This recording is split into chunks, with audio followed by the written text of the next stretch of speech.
Bem-vindo ao torneio de física agora. Preparados? You guys will remember this forever. O torneio de física é uma competição em que os estudantes de graduação e pós-graduação desenvolvem soluções para diversos problemas pouco explorados na literatura. Mais do que uma competição, você sabe o que fazer, né? O negócio tá pronto aí. É, cara. Vou debruxar hoje. Hoje, eu não sei se hoje. Acho que hoje não. Como é que foi a sua sala? Mais. A gente não foi. A gente não foi. A gente foi. É sim. A nossa. A gente não foi bem. E a gente é lebre ou tartaruga? Eu sou uma lagarta. Ainda não teve a nota daquela, não. Você apresentou aí, o que foi, como é que foi? Você acha? Sobrevivendo. Tá vendo aquela lua que brilha no céu?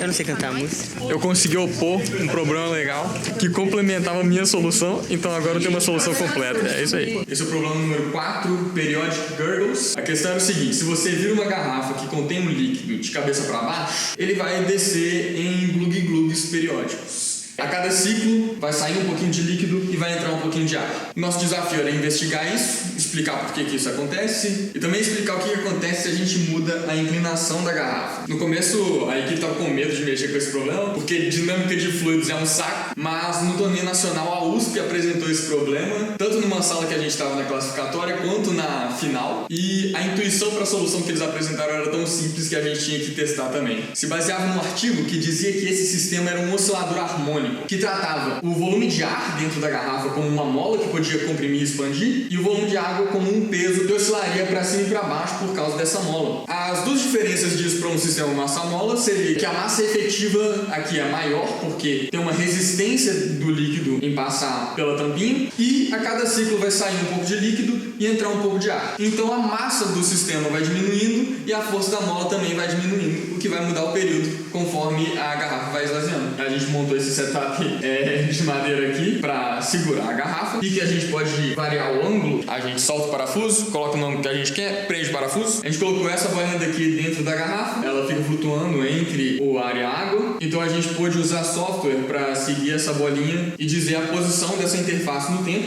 E para medir os períodos, a gente botou um microfone dinâmico apontado para a tampinha para detectar o som de cada glug. A gente juntou os dois e testou com a teoria do artigo, que a gente teve que modificar porque a gente viu alguns problemas com o artigo, mas no mais tudo bateu. A gente também testou com a garrafa quadrada, que não deu diferença nenhuma, e também usamos essa garrafinha pequenininha daqui para fazer os experimentos com sabão, porque o desafio do problema não mencionava só água, mencionava também outros líquidos, como shampoo, por exemplo. Aí a gente comprou sabão, que tem as mesmas propriedades que shampoo para esse tipo de experimento. E a gente viu que para o sabão, ele forma bolhas periódicas mesmo quando não tem nenhum ar aqui dentro. A explicação para o período, nesse caso, não pode ser a mesma que a gente estava usando para água, porque claramente não é um sistema massa-mola se você não tem mola. Infelizmente a gente não teve muito tempo de estudar esse segundo mecanismo, mas uma coisa muito interessante aconteceu no torneio, que foi que eu opus o time da Ucrânia e eles não estudaram o oscilador harmônico com a compressão e expansão do ar, mas eles só estudaram a formação de bolhas pela diferença de pressão na tampinha, que é esse segundo mecanismo. Então a explicação de outro time complementou a nossa, o que eu achei muito legal. Mas um efeito relacionado com isso que a gente percebeu para a água, para esse furo daqui, na tampinha, que tem 1 centímetro, a gente percebeu que se o nível da água era muito alto ou muito baixo, a tensão superficial na tampinha não deixava o ar entrar, não deixava uma bolha se formar e o líquido ficava preso ali, não podia fluir. Tinha uma altura máxima a partir da onde ela fluía e tinha uma altura mínima onde a água parava. Só que a gente descobriu que se você muda o ângulo, essa altura máxima aumenta e a mínima diminui, então essa região ela expande um pouco e infelizmente também a gente não conseguiu estudar exatamente onde que era esse limite devido a limitações na precisão do nosso setup. Eu gostaria muito de ter um setup um pouquinho mais preciso, um pouquinho mais controlado. A gente viu um artigo até que estudava esse fenômeno, só que não era em garrafas com uma saída menor do que o diâmetro, era só um tubo. Então eles acharam resultados diferentes do que os que a gente achou. Tipo, cadê o Vitor real? Ué. Não é a piada, cadê o Vitor? Alguém pode ser João, você tá gravando, né? Cadê o Vitor, velho? Cadê o Vitor? Cadê o Vitor? Cadê o Vitor? Cadê o Vitor? Daniel, você viu o Vitor? Perdemos o Vitor. Daniel. Ó, Vitor? Cadê você? Foi fazer o quê, menino?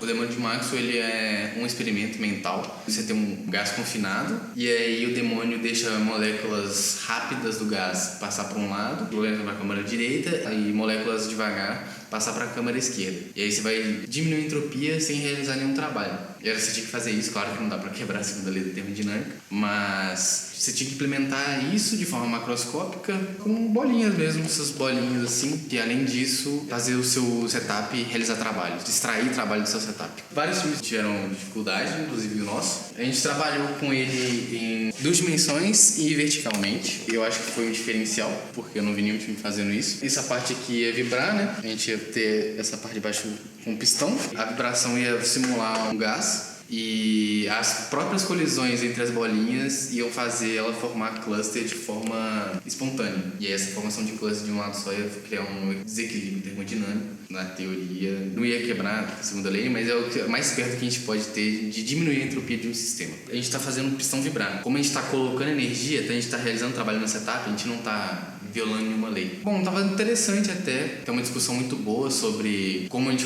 tava diminuindo a entropia, o que era o demônio no nosso sistema, que no caso seria as colisões, e como que a gente poderia extrair trabalho do nosso setup. A gente tinha algumas ideias, só que todas elas eram muito difíceis de realizar. Esse setup aqui não realizava o trabalho, ele era puramente teórico, e é algo que a gente sentiu muita dificuldade, porque por ser muito estatístico, porque a gente precisava de fazer vários experimentos iguais, por muito tempo, ficou muito inviável a gente continuar trabalhando nele. Foi um dos problemas que a gente trabalhou, mas não fechou, não finalizou. Como as bolinhas iam estar pulando aqui, colocaria umas pás, e essas pás, quando as bolinhas fossem de um lado para o outro, elas iam se movimentar. No início você ia ter um movimento randômico, que é o que você espera, mas à medida que as colisões iam acontecendo, você ia ter claramente um fluxo maior de bolinha de um lado para o outro, e aí você conseguiria tirar um pouquinho de trabalho, realizar trabalho nesse caso. Esse aqui foi um impresso 3D, então a gente teria que fazer umas modificações nisso, talvez até imprimir outro setup. Não vi ninguém fazendo no vertical, praticamente todos fizeram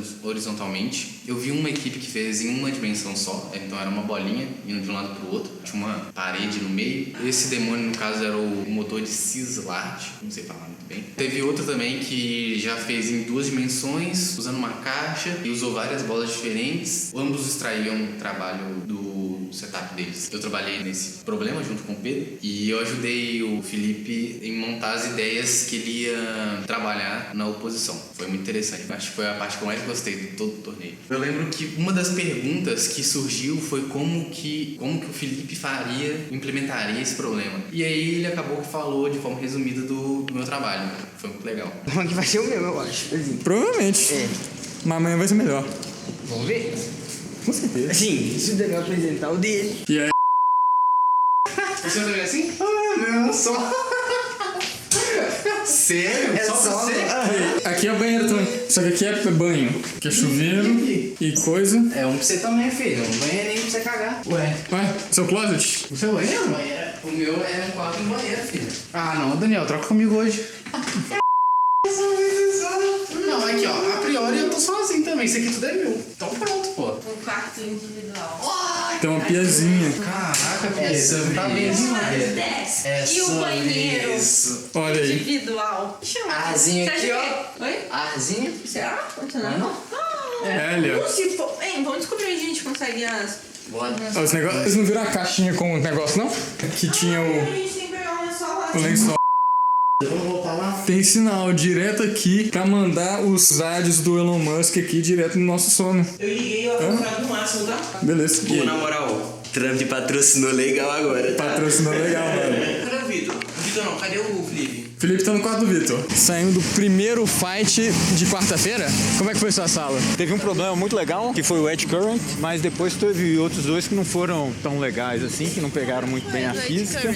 Foi Dinamarca que apresentou, não lembro mais, mas foi legal. Como é que foi o Pô agora? Foi bem, assim, eu esperava que ia ser pior, sinceramente, então foi bem. Pelo menos a menor nota foi 6, meu maior foi 7, então tá ótimo. Nossa, super uniforme. Foi basicamente todos foi 6, tipo, acho que foi quase metade disso. Legal. Uma da hora, né?